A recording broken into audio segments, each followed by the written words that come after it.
주 안에서 같은 마음을 품으라 라고 말씀하고 있습니다.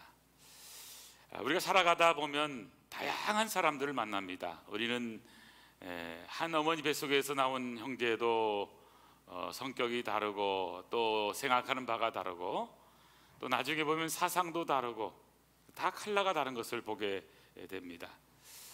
우리는 다양한 사람들 속에서 살아가다 보니까 사람은 자기 관점에서 판단을 하다 보면 다른 사람의 자기와 다른 점을 마치 틀린 것처럼 생각해서 우리는 또 여러 가지로 표현을 하게 되기도 합니다.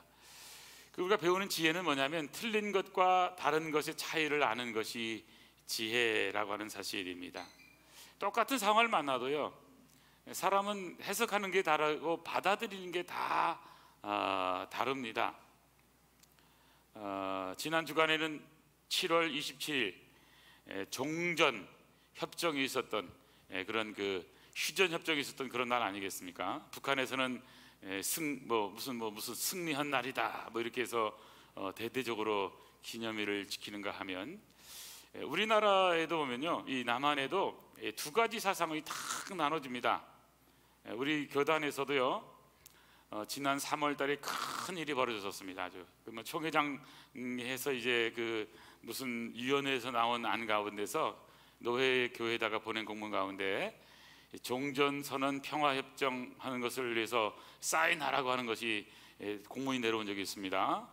내려오자마자 일주일도 안 돼서 이게 철회가 됩니다. 그래서 총회장이 사과문을 발표하고 그리고는 이제 없었던 걸로 그렇게 합니다. 무슨 얘기인고 들어보니까 이 종전선언 평화협정이 그냥 평화, 얼마나 좋은 얘기입니까? 그렇죠? 근데 그 종전선언되고 평화협정 되면 미군 철수라든지 유엔군이 자동 철수하도록 되어 있는 것이 연결된다는 거였어요. 그렇기 때문에 그것은 안 된다는 것이 이제 그 요지였습니다. 물론 지금도 우리나라에는 미군 철수해야 된다, 또 필요 없다 이런 분들 많이 있는 게 사실입니다. 실제로 6.25가 났을 때 목숨 걸고 피 흘려 죽은 사람이 있는가 하면 이 나라가 적화 통일되기 위해서 노력한 사람들 많이 있습니다. 그렇기 때문에 정신 차리지 않으면요, 우리가 평화라고 하는 말로 사실은 우리는 종전이라는 말로 우리는 모든 것이 어려운 시대에 올 수 있기 때문에 정신 차려야 된다. 이게 사람마다 다 다른 거예요. 그래서 결론은 뭐냐면 그런 거더라고요. 다 다르기 때문에 틀리다 맞다 할 게 아니고 다르기 때문에 결론은 뭐냐면 선택하는 거다. 선택이다. 선택이다. 그러니까 저는 어떤 걸 선택할 것인가, 우리가 선택하는 것이 그래서 중요한 것 같습니다. 왜 이런 말씀을 하냐면, 사람은요 이렇게 다양하다 보니까 여러 사람이 모여 살다 보면 문제가 생기게 되고 또 갈등이 생기게 됩니다. 갈등이 없는 세상은 없습니다. 갈등이 없는 사람은 없습니다. 인간이 살아 숨쉬는 동안 우리 모두는 문제를 가질 수 있고 또 문제들로 인하여서 갈등을 가질 수가 있습니다. 그렇기 때문에 우리는 개인만의 갈등이 아니라 나라 간의 갈등도 되고 또 나라 안에서도 또 사상 간의 갈등도 되고 종교 간의 다양하게 갈등을 갖게 되기도 합니다.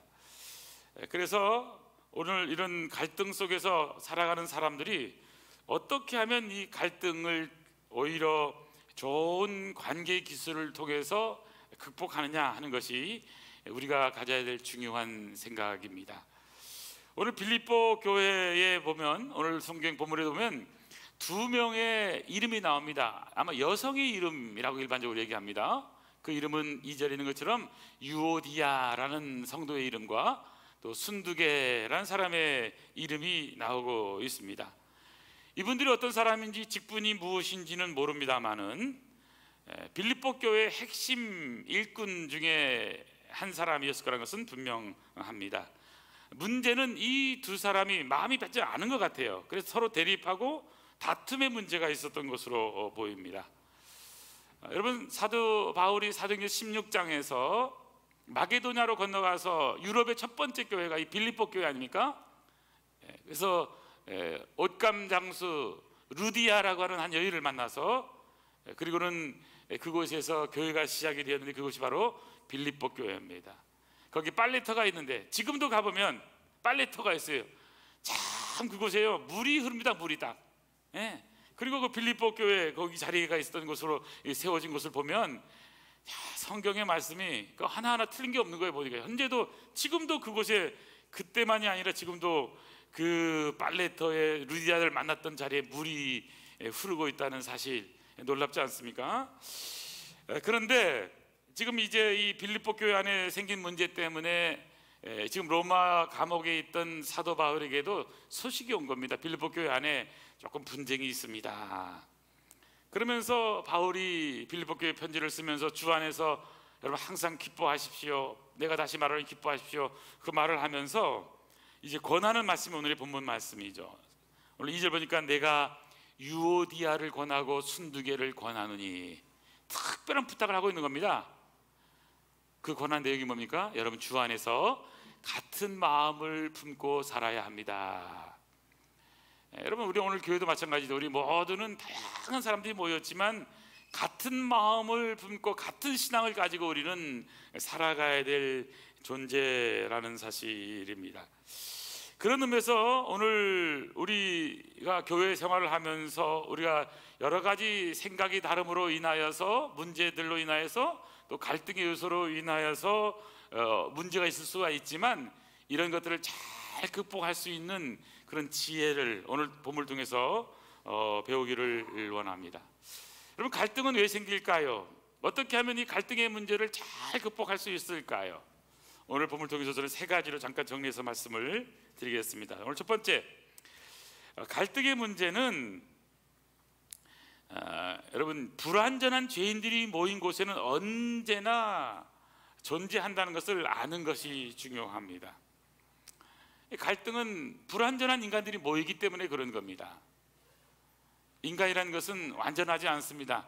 나이가 들었다고 성숙하고 원숙해도요 갈등할 수가 있는 거예요. 그래서 오히려 나이가 든 할머니 할아버지들 몸에 가보면요 어린애기들처럼 과자 하나 놓고 그냥 다투는 것처럼요 더 어린아이가 되는 그런 모습들도 보게 되고요. 저는 어렸을 때는 교회는 천사 같은 사람들만 모여 사는 곳인 줄 생각했었습니다.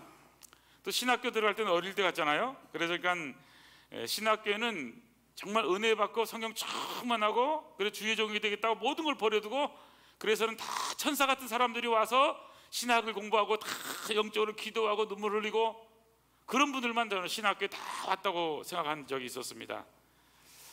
제가 목회를 시작하면서는 목회자들이 모이면은 또 천사들만 모이는 걸로 생각했던 적도 있었습니다. 그래서 참 어떤 목회자들 모임에서 우리가 회의를 하는데 천사처럼 하시던 목사님이 회의석상에서는 그렇지 않은 거예요. 성도들 앞에서는 그렇게 인자하고 따뜻하시던 분이 회의하는데 서로 주장하고 거칠게 막 서로 막 주장하는데 이게 참 목사님들도 참 인간이구나 하는 생각이 아주 들면서 또 절망했던 적이 있습니다. 물론 어리기도 하고 순수해서 그런 것도 있었지만 여러분 그렇게 이렇게 우리가 순수한 마음으로만 생각한다면 얼마나 교회가 좋겠습니까마는 여러분 교회는요 의인들이 모인 곳이 아닙니다. 교회는 오히려 우리가 기억해야 할 것은 죄인들이 주님의 부르심을 받고 모인 곳이 교회입니다. 교회는 누가 있다고요? 의인들이 있는 것이 아니라 죄인들이 있는 거예요. 죄인들. 제가 이것을 알기까지는 시간이 좀 걸렸습니다. 그렇지만은 교회 안에도 다양한 사람들이 있다는 것을 알고 그리고 또 모든 것이 한 마음이 돼서 하나가 돼서 쫙 진행되는 것이 있다면 또 그렇지 못할 때도 있잖아요. 다양한 생각들이 존재하다 보면 또 서로가 또 의견을 내놓을 수도 있고 그러다 보니까 이제 우리는 이런 것 때문에 또 상처를 받게 되기도 하고 또 상처를 주게 되기도 합니다. 그래서 어떤 분들은 좀 교회에서 이제 다투다 보면 또 보기 싫은 사람이기 때문에 난 교회 안 하겠다 이게 토라지기도 하기도 하고요. 그래서 우리가 가져야 될 중요한 것은 뭐냐면 오늘 1절 보니까 그러므로 나의 사랑하고 사모하는 형제들 나의 기쁨이요 면류가 아닌 사랑하는 자들아 이와 같이 주 안에 서라. 지금 바울은 먼저 빌립보 교회에 있는 성도들에게 같은 마음을 품을 것을 권면하면서 가장 먼저 지금 근거를 두고 있는 게 여러분은 누구냐? 나의 사랑하는, 나의 사모하는, 나의 기쁨이고 나의 면류관인 여러분입니다라고 먼저 칭찬하면서 사랑의 표현을 하면서 여러분 본문을 시작하고 있다는 것을 여기서 보게 됩니다. 한마디로 우리는 천국 백성이라는 것입니다. 천국 백성이기 때문에 우리는 사실 세상에 나가면 어색할지는 몰라도 천국 백성답게 살아야 되는데 교회 안에서의 삶의 모습이 어떤지를 우리는 물어봐야 된다고 성경은 말씀하고 있는 것이죠. 여러분, 전쟁터에 나가면 전우회라는 것이 있잖아요. 왜냐하면 죽음의 문턱에서 이제 넘어가기 때문에 그런 겁니다. 지난 주간에도 이 뉴스를 보다 보니까 이제 우리가 1953년 휴전 협정한 다음에 70년 만에 부산 유엔 이제 군 그 묘소를 대통령도 방문하고 또 그 외국에서 오신 분이 또 노래 부르는 모습 혹시 여러분 뉴스에서 봤습니까? 아리랑 아리랑 아라리요. 그 눈물 나지 않습니까? 참 여러분, 그런 분들이요 10대 때 눈물 흘리면서 이 나라에 와서 피 흘리면서 얼마나 많은 분이 전사하고 그리고 죽었습니까? 얼마나 많은 분이 부상자가 되고 또 상위 용사가 되고 지금도 고통 속에 살아갑니까? 이 나라가 어떻게 해서 지켜진 나라입니까? 생각을 해보면 여러분, 그냥 된 나라가 아니에요. 그냥 된 나라가 아니에요. 저도 6.25를 공부하면서 배운 것 중에 하나는 이게요, 남침을 딱 하려고 3일이면 서울 다 끝내가지고 그래서는요 한 달 내에 대한민국을 다 먹을 준비를 딱 하고 북한에서 내려옵니다. 소련 허락을 받아가지고 김일성이 그 작전 따라 다 잘 내려왔는데 하나가 틀려요. 하나가 틀려버립니다. 그게 뭐냐면 파주 일산 쪽으로 내려오는 건 다 내려왔어요. 동주 쪽으로 내려온 쪽은 다 내려왔는데 저쪽 중동부 지역이라고 그래서 화천, 춘천, 홍천 이쪽으로 내려와서 춘천 쪽으로 내려와서 요 남쪽으로 와서 가평으로 내려와 가지고는 거꾸로 해서 수원을 딱 막아서서 북쪽에서 내려오고 남쪽에서 딱 막아서서 이제 전멸할 것을 준비했는데 북쪽에서 내려서 서울은 해결됐습니다. 완전히 점령했어요. 이틀 3일 만에. 근데 이제 저 제2군단이라고 북한의 제2군단 제일 뛰어난 사람들만 모였답니다. 제일 빠른 그런 이 기동대들만 모여서 특별 훈련 받은 사람만 모여서 그쪽으로 왔는데 그때 우리나라에 김종호 대령이라는 분이 있었답니다. 김종호 대령. 시간이 있을 때 중고등학생을 다 동원해 가지고 거기 그 춘천 지역에다가요 참호를 파고 북한군이 내려올지 모르기 때문에 다 방어벽을 설치하고 그러면서 중고등학생까지 다 동원해서 했는데 내려온 거잖아요. 6.25전이 났죠. 근데 거기에서 뻐겨준 거예요. 그래서 시간을 벌어주니까 희생자가 났습니다. 그렇지만 그곳에서 많이 뻐겨져서 수원으로 와서 이제 포위망을 못 산 거예요. 그러니까 이제 남쪽으로 내려가면 시간도 벌고 그러면서 이제 낙동강 전투하면서 한 달 지나면서 이제 미군들이 들어올 수 있는 유엔군이 들어올 수 있는 시간적인 여유가 있었던 거예요. 그렇지 않으면 이미 다 적화 통일돼서 끝나버린 겁니다. 계획적으로는. 그런 어려움 속에 있었던 나라인데요. 근데 여러분, 이 전쟁 속에서 나타난 게 뭐냐면 전우회라는 게 전우회. 우리 예수 믿는 사람도 여러분 신앙인들이 살다 보면요, 이 신앙인이 천국 백성의 우회가 있습니다. 그래서 세상 가운데서 살다 보면 교회 다니는 사람들 만나면 참 좋고요. 특별히 그 외국에 나가 보면 한국 사람들이 별로 없는 동네, 저희들도 그 훈련 받으면서 이제 이 외국인들만 이제 하는 그런 훈련에 우리 집사람과 같이 임한 적이 있습니다. 캔버라에서. 그래서 이제 근데 한국 사람이 한 사람이었어요. 한 가정. 그러니까 두 가정이 있는데 너무 친해지는 거예요. 왜냐하면 외국에서 만나면 누군지 상관없어요. 그냥 한국 사람, 한국말만 한다. 그것만 해도 그냥 친해지게 되더라고요. 그 선교사님 박혜영 선교사라는 분인데 몽골 선교사님이고 예순단에 아주 유명한 그 선교사님이신데요. 그 가정하고 우리가 아주 가깝게 되는 그런 계기가 되더라고요. 여러분, 우리가요 예수 믿는 사람들은 어떤 의미에서는요 세상 가운데서 영적 전쟁을 하는 사람들이기 때문에 여러분과 우리 모두는 우리가 싸울 존재가 아니라 주 안에서 한 마음이 되어서 이 어려운 세상을 함께 헤쳐나가야 될 존재라는 것을 꼭 생각하고 살면 좋겠습니다. 그래서 오늘 1절에 보니까 이제 사랑하고 사모하는 형제들, 기쁨이고 면류관이고 사랑하는 여러분, 이와 같이 주 안에서 살아야 됩니다. 주 안에 서십시오라고 지금 말씀하고 있는 거잖아요. 이 말은 뭘까요? 우리가 주 안에 산다라고 하는 것은 우리는 교회 안에서 죄인으로서 우리가 부름 받았지만, 죄인이지만 우리는 주 안에 서서 건강한 그리스도인, 건강한 믿음의 사람이 되어서 건강한 교회를 만들어 간다는 그런 중요한 의미가 있는 것이죠. 그래야 주 안에 설 수가 있는 것 아니겠습니까? 예수님의 꿈은 주님의 몸된 교회가 건강한 교회가 되는 그런 꿈이었습니다. 베드로가 신앙 고백하기 전까지는 예수님은 교회에 대한 말씀을 하지 않으셨어요. 근데 주는 그리스도시요 살아계신 하나님의 아들입니다 고백할 때 바로 예수님께서 바요나 시몬아 내가 복이 있도다, 이를 내게 알게 하는 이는 혈육이 아니고 하늘에 계신 아버지다 말씀하시면서 이 믿음의 고백 위에 내 교회를 세우리니 음부의 권세가 이기지 못할 것이다.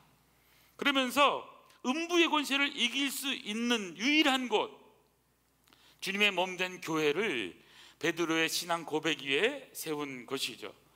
그런 의미에서 저와 여러분이 해야 될 아주 중요한 것은 뭐냐면, 우리는 비록 죄인들이 모인 곳에 있지만 건강한 성도가 건강한 교회를 세울 수 있기 때문에 어떻게 하면 영적인 건강한 사람이 될 수 있을까 하는 것을 우리는 물어야 되는 것입니다. 건강한 교회는 마치 여러분 병이 전혀 없다 그렇게 말씀을 드릴 수는 없습니다. 환자들이 있어야 병원이 되는 거잖아요. 하지만 병원은 치료의 역사가 일어나는 곳이잖아요. 교회도 마찬가지입니다. 교회는 죄인들이 모인 곳이지만 그냥 죄인 그 상태만 머무는 것이 아니라 죄인이 예수를 믿어서 의인으로 되는, 하나님의 거룩한 사람으로 변화되는 곳이 교회인 거잖아요. 마태복음 9장 12절에 예수께서 들으시고 이르시되 건강한 자에게는 의사가 쓸데없고 병든 자에게라야 쓸데 있느니라 라고 말씀하고 있습니다. 여러분, 건강한 사람 의사가 필요 없잖아요. 아픈 사람이 필요한 것처럼 교회는 병원처럼 아픈 사람, 병든 사람이 모인 곳이죠. 문제가 있는 사람들이 모인 것이죠. 그렇지만 그 교회 안에 있는 그 영혼들은 주님의 은혜로 변화의 과정 가운데 있는 사람이라는 것이죠. 그래서 우리가 혹시 교회 안에서 부족한 사람, 연약한 사람, 실수가 있는 사람들 만날 때 여러분 너무 실망하지 마시기를 바랍니다. 고든 맥도날드 목사님이 하신 말씀이 있는데요, 예수님을 영접했다고 하면 예수님을 영접한 그 백성도 영접해야 한다는 그런 말씀을 했습니다. 무슨 말이냐면 우리가 예수님을 믿었잖아요. 또 우리 옆에 있는 분도 예수님 믿는 사람이잖아요. 그 사람들이 좋든 싫든 우리는 다 예수님을 믿는 사람들이기 때문에 다 받아들일 수 있어야 된다는 거예요. 왜냐? 그분을 예수님이 받아들이셨거든요. 그러니까 나 혼자만 의인이고 나는 거룩하고 당신은 죄인이고 당신은 안 돼, 이런 생각은 안 된다는 것입니다. 다를 수가 있지만 틀린 것은 아니에요. 그런 의미에서 우리가 서로, 우리는 주님의 몸된 교회에서 갈등의 문제를 잘 해결하기 위해서는 우리 교회 안에도 얼마든지 죄인들이 있지만 우리 함께 죄인으로서 주님의 은혜를 사모하면서 은혜 받은 성도가 되어서 주님의 몸된 교회를 건강하게 세울 사명자라는 사실을 꼭 기억할 수 있었으면 좋겠습니다. 그래서 오늘 사도 바울이 지금 유디아, 순두계, 그리고 또 한 사람은 그 루디아, 이런 여성들이 많았던 그런 교회, 어떤 의미에서는 갈등도 있고 상처도 있을 수 있고, 그렇지만 여러분 그 교회를 향해서 부탁하는 말이 뭡니까? 주 안에 서십시오. 주 안에서 같은 마음을 품으십시오. 나의 생각을 조금만 좀 내려놓으면 안 될까요? 라고 이렇게 표현하고 있는 것입니다. 우리가 사는 동안 갈등이 없는 인생을 살기란 거의 불가능하다고 말씀을 드릴 수가 있습니다.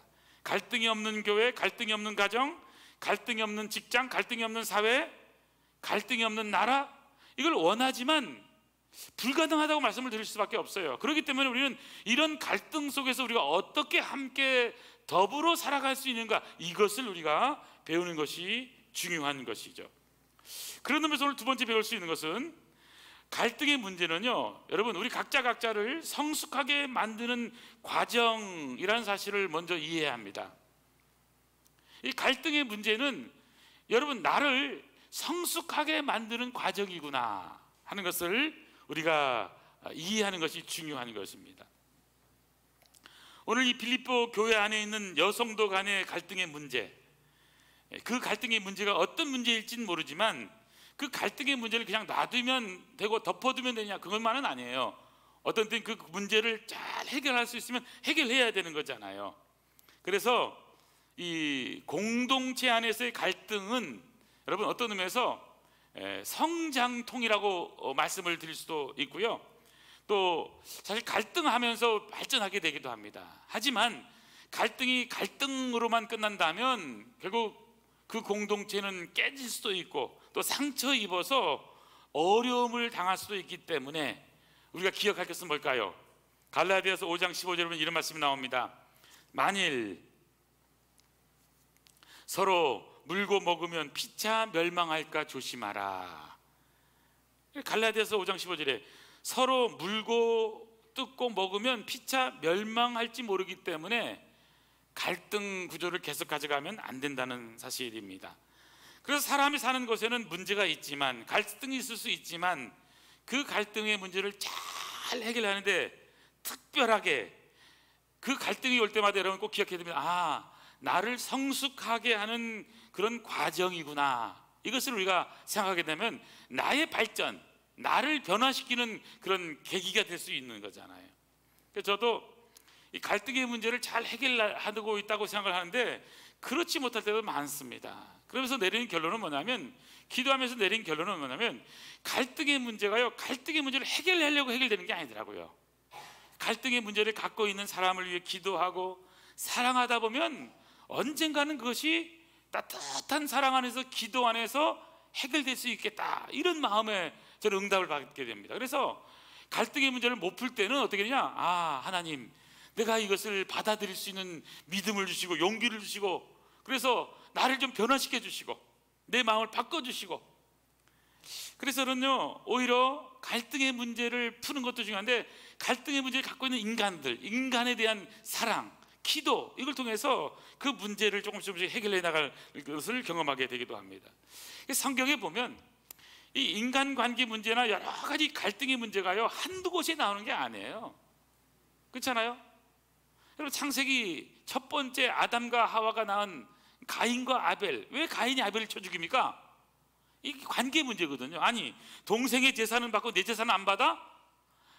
제대로 하나님께 예배드리지 못했는데 인간관계로, 아니 동생하고 자기를 딱 비교하면서 그리고 동생을 쳐 죽이잖아요. 이 징후하게 되는 거잖아요. 이게 여기서 시작이 되는 거예요. 뿐만이 아니라 아브라함, 또 요셉, 다 갈등적인 그런 구조가 있는 것을 보게 됩니다. 아브라함을 잠깐 보면요, 아브라함이 소유가 많아지니까, 그리고 조카 롯의 소유도 많아지니까 그 목자들끼리 서로 갈등하는 거예요. 그러니까 이게 문제가 생겨서 서로 갈라서게 되는 거잖아요. 창세기 13장 6절에 보니까 그 땅이 그들의 동거함을 용납지 못하였으니 그들의 소유가 많아서 동거할 수 없었음이라. 그러므로 아브라함의 가축의 목자와 롯의 가축의 목자가 서로 다투고 또 가나안 사람과 브리스 사람도 그 땅에 거하였는자. 그래서 이 많다 보니까, 부자가 되다 보니까, 소유가 많다 보니까, 소유가 많아지면 좀 평화로울 줄 알았더니만 그렇지 못하고 더 갈등이 많아졌다는 게 성경의 얘기인 거죠. 이때 여러분 어떻게 문제를 해결하죠? 아브라함 같은 경우는 조카 롯에게 관용을 베풀잖아요. 그래서 너 먼저 택해라, 동쪽이든 서쪽이든 원하는 곳을 선택해 라고 선택권을 줍니다. 양보합니다. 그때 조카 롯은 요단 온두를 택하고 동으로 옮기니 그들이 서로 떠난지라 헤어지게 되었다고 성경은 말씀하고 있는 것을 보게 된 것이죠. 아브라함과 조카 롯이 헤어졌다고 해서 뭐 원수가 되고 싸웠다, 그런 얘기 아닙니다. 서로 평화를 위해서, 서로 갈등을 해결하기 위한 방법으로 잠깐의 헤어짐을 용납하고 있는 것이죠. 사실 성경에는 이런 많은 갈등의 문제 속에서 우리가 어떻게 신앙생활을 할 것인가를 성경은 말씀합니다. 여러분, 우리가 사도행전 15장에 보면요,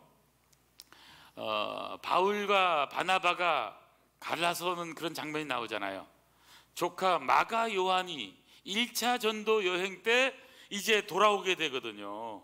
그 문제 때문에 바울은 이런 이 전도대원은 필요 없다, 그러니까 단호하게 얘기합니다. 그래서 저는 어떻게 합니까? 서로 갈라서게 되죠. 성경에요, 참 안타깝지만 이런 얘기가 나옵니다. 자, 바나바는 마가라는 요한을 데리고 가고자 하나 바울은 밤빌리아에서 자기들을 떠나 함께 일하러 가지 아니한 자를 데리고 가는 것이 옳지 않다 해서는 39절 보십시오. 서로 심히 다투어 피차 갈라서니 바나바는 마가를 데리고 배 타고 구르러 가고 바울은 신라를 택한 후 형제들에게 주의 은혜를 부탁함을 받고 떠나. 자, 이게 바울과 바나바 사역의 스타일이 전혀 다른 거잖아요. 성격도 다르고 사역하는 방법도 다르고. 바나바는 마가 요한을 잘 키워서 지금 부족하지만 나중에 잘 달래서 키워서 나중에 크게 쓰임 받을 것이라는 생각 때문에 그래도 실수했지만 용서해 좀 데려가면 안 되겠냐. 바울은 싹시 노렸는데 무슨 말이냐, 단호하게 끊어야 된다, 잘라야 돼, 무슨 소리냐, 이렇게 강하게 해서 결국엔 나눠지게 되는 거잖아요. 그러나 나중에 바울은 이때 일을 후회해서는요, 그가 세상을 떠나기 전 임종전에 디모데후서 편지를 쓰면서 마가 요한을 꼭 데리고 올 것을 말합니다. 이 마가 요한은 나중에 어떻게 됩니까? 여러분, 마가 요한은요, 나중에는 마가복음을 기록한 사람이 마가 요한이에요. 그리고 베드로의 수제자가 되는 것입니다. 여러분, 사람은요, 오늘날 우리가 실수하고 넘어진다고 해서 그 사람이 영원히 나쁜 사람이 아니에요. 얼마든지 실수할 수 있어요.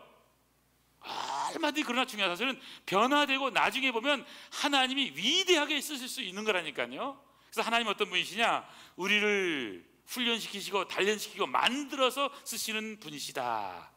그래서 혹시 갈등의 문제가 있다고 한다면 우리가 이렇게 받아들여야 됩니다. 이 문제는 그냥 문제가 아니라 나를 변화시켜 나를 성숙하게 하는 과정 중에 있는 거구나. 그래서 여러분, 넓은 마음으로 이해하는 은혜가 있기를 바랍니다. 마지막 세 번째입니다. 갈등의 문제를 극복하려면 어떻게 될까요? 세 번째, 갈등의 문제는 예수님의 마음을 회복할 때 결국 극복하게 된다는 사실입니다. 예수님의 마음을 회복하는 게 참 중요한 것입니다. 여기 갈등을 해결하려고 하면 갈등 그 자체를 해결한다고 해결되는 게 아니에요. 뭐 판사 앞에 가서 뭐가 어떻게 해서 해도요, 그러면 원수가 됩니다. 원수가 됩니다. 어떻게 해야 될까요? 서로 양보하는데 이건 사랑으로 하지 않으면 안 되는 겁니다. 그래서 지금 사도 바울은 철저히 그 해결 방법을요, 주 안에서. 그래서 2절 보십시오, 여러분. 2절 보면 내가 유오디아를 권하고 순두교를 권하노니 주 안에서 같은 마음을 품으라. 주 안에서란 단어입니다. 1절에도 주 안에 서라 라고 말씀합니다. 여러분, 주 안에 서는 게 뭘까요? 주님이 우리를 위해서 십자가에 죽으셨잖아요. 그래서 그 십자가에 죽으신 주님을 생각하면 우리는 주님이 죽으신 것처럼 죽으면서까지 사랑하는 마음을 가지라는 겁니다. 3절도 보면 참으로 나와 멍에를 같이 한 내게 구하노니 복음에 나와 함께 있었던 저 여자들을 돕고, 여기 돕고라는 단어 보세요. 또한 글레멘드와 그 외 나의 동역자들을 도우라. 그 이름들이 생명책에 있느니라. 도움을 주는 사람으로 살라는 거예요. 우린 자꾸 사랑을 얘기할 때도 사랑을 받는 걸 얘기하거든요. 자신이 사랑을 주지 못하는 것을 얘기하진 않아요. 참 사랑이 없어요. 이런 분들 특징이 뭔지 아세요? 욕심장애들이에요. 사랑 받으려고만 하니까. 여러분, 사랑을 줘보세요. 사랑이 넘치는 거예요. 사랑이 많은 거예요. 세상은 사랑이 없거든요. 예수님만의 사랑이잖아요. 그 받은 사랑을 나눌 때 사랑이 엄청나게 커지게 되는 거잖아요. 그런 의미에서 우리가 주님의 몸된 교회를 바라볼 때 생각을 바꿔야 됩니다. 그 생각은 뭐냐면, 교회는 어떤 곳인가? 교회는 내가 주인인 것이 교회가 아니에요. 주님이 주인이신 것이 교회예요. 주님께서 십자가의 피값으로 사신 것이 교회인 거예요. 사도행전 20장 28절 보시겠습니까? 여러분은 자기를 위하여 온 양떼를 위하여 삼가하십시오. 성령이 그들 가운데 여러분을 감독자로 삼고 하나님이 자기 피로 사신 교회를 보살피게 하셨습니다. 저와 여러분이 주님의 몸된 교회를 섬길 수 있는 것은 하나님이 자기 피로 사신 교회. 교회는 하나님이 십자가에서 죽으신 예수님의 피로 값을 주고 산 것이 주님의 몸된 교회라고 하는 사실입니다. 그래서 우리는 주님의 몸된 교회를 섬길 때 어떤 생각을 가져야 되면, 주님께서 피값으로 교회를 세우셨는데 그 피값으로 세워진 교회를 주님이 몸과 피를 흘려서 죽으시면서 세운 거잖아요. 근데 우리는 그 죽음 앞에서 우리는 판단하고 이것이 옳고 이것이 그르고 따지고 그런 것이 아니라는 거죠. 예수님의 십자가에서 죽으신 그 죽음을 생각하면 우리 주장할 게 아무것도 없잖아요. 나 같은 죄인 살리신 은혜가 너무나 고맙고 놀라운 거잖아요.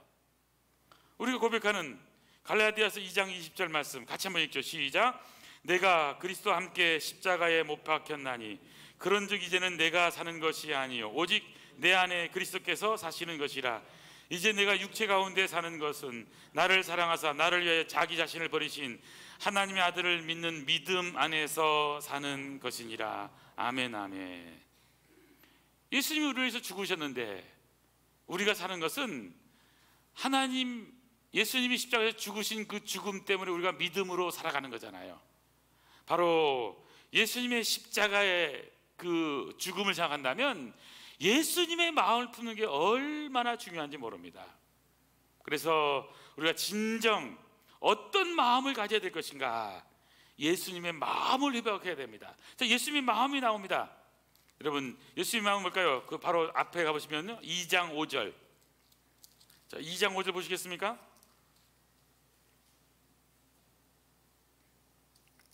빌립보서 2장 5절 한번 같이 읽어보죠. 시작. 너희 안에 이 마음을 품으라. 곧 그리스도 예수의 마음이니 그는 근본 하나님의 본체시나 하나님과 동등됨을 취할 것으로 여기지 아니하시고 오히려 자기를 비워 종의 형체를 가지사 사람들과 같이 되었고 사람의 모양으로 나타나셔서 자기를 낮추시고 죽기까지 복종하셨으니 곧 십자가에 죽으심이라. 아멘 아멘. 예수님의 마음, 낮추시는 겸손한 마음, 십자가에서 죽기까지 복종하신 예수님의 그 낮아지심의 마음, 겸손한 마음, 자신을 비우는 마음, 자신을 죽이는 마음, 이 예수님의 마음을 우리가 회복하게 된다면 여러분, 문제될 것이 무엇이냐 하는 것을 말씀할 수가 있는 것이죠. 그래서 에베소 4장 3절에도 평안에 매는 줄로 성령이 하나 되게 하신 것을 힘써 지키라. 우리가 해야 될 가장 소중한 것, 바로 평안에 매는 줄로 하나 되게 하는 것을 힘써 지키는 그런 믿음의 사람이 돼야 하는 것이죠. 그래서 사도 바울은요, 이 갈등의 문제를 해결하면서 3절 다시 보시면 여러분 이렇게 칭찬하고 있습니다. 나와 멍에를 같이 한 내게 구하노니. 나와 함께 수고했잖아요, 그죠? 그래서 복음에 나와 힘쓰던 저 여인들을 돕고, 여러분 나와 고생을 했는데 여러분이 할 역할이 뭐냐? 돕는 사람이 되어야 됩니다. 또 글레멘드와 그 외의 다의 동역자를 도우십시오. 돕는 사람이 되보십시오. 여러분 나와 함께 복음에 힘썼잖아요. 고생하셨잖아요. 근데 그 고생을 헛것으로 만들지 말고 앞으로 남은 삶도 자기 자신을 주장하지 말고 아직도 어려운 사람을 돕는 사람으로 살아가십시오. 다시 말하면 무엇을 도와드릴까요? 나의 동역자를 도우라고 말씀하고 있는 것이죠. 그러므로 저와 여러분이 가져야 될 중요한 생각은 오늘 이겁니다. 오늘 옆에 분들에게 이렇게 묻기를 원합니다. 무엇을 도와드릴까요? 시작. 무엇을 도와드릴까요? 여러분 사람들을 만나도요 항상 그런 마음을 가지십시오. 무엇을 도와드릴까요? 내가 도무지 도와줄 수 없어요. 그렇죠?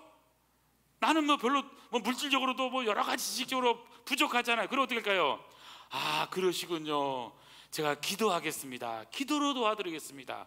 여러분, 우리가 얼마든지 기도로 도와드릴 수 있거든요. 그렇기 때문에 교회는 어떤 것이냐?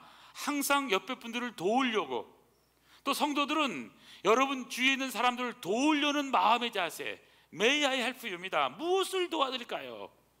무엇을 도와드릴까요? 항상 이것을 생각하는 공동체, 바로 이것이 예수님의 마음을 회복하는 것이라고 말씀을 드릴 수가 있습니다.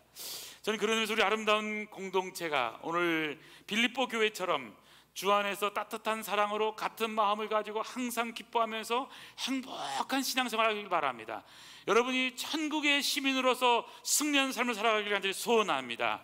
그러려고 한다면 우리 교회라고 하는 것은 죄인들이 모여 사는 곳이라는 것을 기억하면서 오늘 갈등의 문제가 있다면 나를 하나님 훈련시키려고 성숙시키는 과정이구나. 그리고 예수님의 마음을 회복해서 항상 무엇을 도와드릴까요? 이런 정신으로 승리하는 아름다운 성도 되기를 간절히 축원합니다. 오늘 결론은 서로를 존중히 여기는 아름다운 공동체가 되기를 간절히 소원합니다. 기도하시겠습니다. 하나님 아버지 감사합니다. 주님의 몸된 교회가 지금까지 지내온 것만 생각해도 너무나 감사한데 33년의 역사 가운데 하나님이 하신 놀라운 일들은, 위대한 일들은 정말 아버지 하나님, 우리가 부족한 우리를 통해서 하신 일들을 생각해 본다면 하나님께 영광과 감사와 찬양을 드릴 수밖에 없습니다. 우리 아름다운 온 교회가 참으로 한 마음이 되어서 그 작은 자가 천명을 이루고 약한 자가 강국을 이룰 것이라, 때가 되면 나의 여호와가 속히 이룬다고 약속하신 그 약속의 말씀을 붙잡고 하나님의 위대한 역사를 이루는 우리 복된 아름다운 온 교회, 온 성도 되도록 축복하여 주시옵소서. 이 놀라운 역사를 이루시는 우리 주님 예수님의 이름으로 기도하옵나이다. 아멘, 아멘.